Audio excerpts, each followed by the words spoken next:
Welcome back, everybody, to our special Minnesota Maker Show. Here's the deal. I've said this many times doing this show. One of the reasons I love doing it is showcasing folks that take their passion, kind of their dream, and turn it into a job, a career, a side hustle. I mean, literally, I turned what I loved into a job, and here we are. And that brings us to today's guest. She is the editor-in-chief of Twin Cities Business Magazine, and she's going to talk to us about how you can turn your passion into a side hustle. Hello, Allison Kaplan. Hello.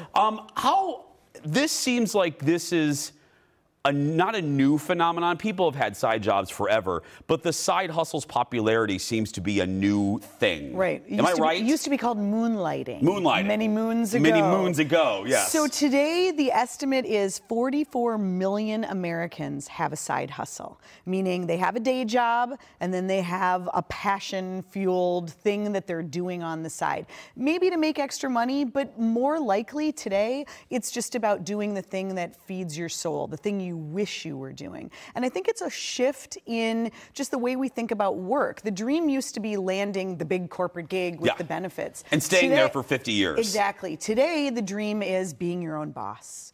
We think about Shark Tank, we've really glamorized entrepreneurship. Entrepreneurs are the new rock stars. Everybody wants to be in Silicon Valley, to have a startup, to have some open lofted office and do their own thing. Bethany Frankel, everyone wants to do a skinny girl margarita. Yeah. Yes. And aren't we finding it too, not so much for our generation, but this is incredibly, I was reading in the Wall Street Journal, this is incredibly important for millennials, for young people. 100%. I mean, for sure, they don't plan to stay at one company. They aren't even sure they want to go to a company. They'll give it all up in a heartbeat, and studies show that they'll take less money if they can find meaning and passion in what they're doing. And the employers are listening up because you have found the big employers are becoming more tolerant. They have to. Because back in the day, they were like, you can't work for two companies. They have to. You know, hiring is hard today. It's a tight job market. And if you want good people, you have to understand that those people might want to do your job and do another job on the side. Sometimes it all works together, and sometimes it can be good for the bigger employer, but employers are definitely becoming more flexible.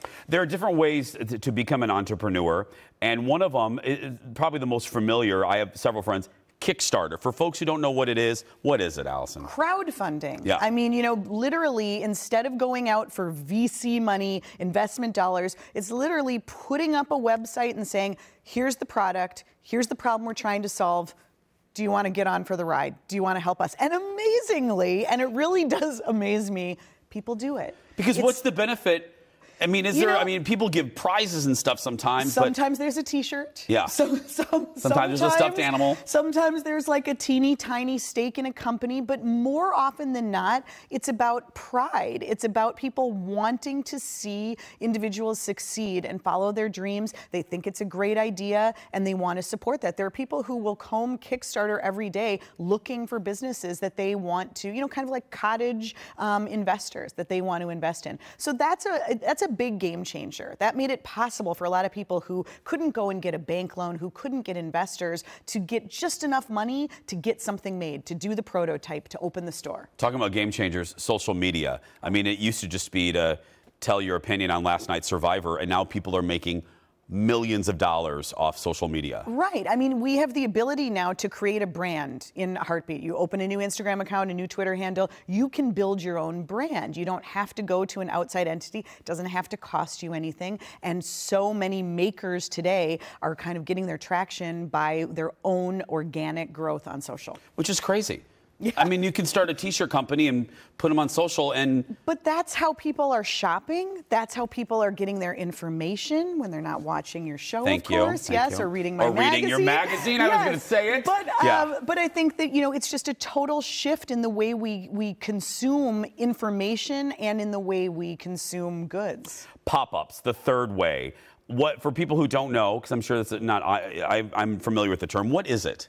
So it's the idea of a retail experience that isn't in a store. People aren't going to malls like they used to. Sad for us. Allison, it's sad, isn't it? Let's just take a moment. I miss the mall boom days. The mall isn't what it was, but the mall is always going to exist because I think that people still want to gather. They want to go to a place, but today they want to have an experience. Yeah. We're not going to the mall because we need a new pair of shoes. We can just click on our phone and have them delivered to our house. We're going because we want to be together, because we want to see something. And so I think a lot of makers have been really smart about recognizing that it's the touch and feel, and it's the story. And more than ever, people care about the story. Where is it made? Why did you start this company? Oh, you make it with your grandma in your kitchen? Oh my gosh. People want those stories. And people can have those conversations in a pop-up. If you're just opening like a restaurant for a weekend, you go to a communal kitchen, you go to a place. First of all, it creates that demand, that urgency. You got to get there because it's not always going to be there. And it's just created this community among DIYers and kind of given them a platform.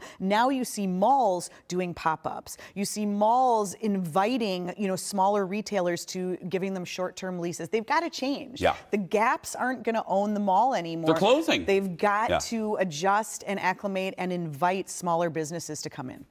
20 seconds, your editor-in-chiefness of Twin Cities Business Magazine-ness, your best advice for someone starting a business in any of those three areas. What's your best advice? I think have a plan. Know what you want to be. Which sounds simple, but it's not simple. Yeah, I mean, put it down on paper. And if you want this to be a business as opposed to just a passion project, really think about what that's going to take, how you're going to scale. If you get people to want your product, are you able to make that product? And really think about what happens and what the next steps might be. Set it up right from the start. She knows it. Allison Kaplan from Twin Cities Business Magazine. Pick up a current issue at a store, a regular brick and mortar store, or go to tcbmag.com.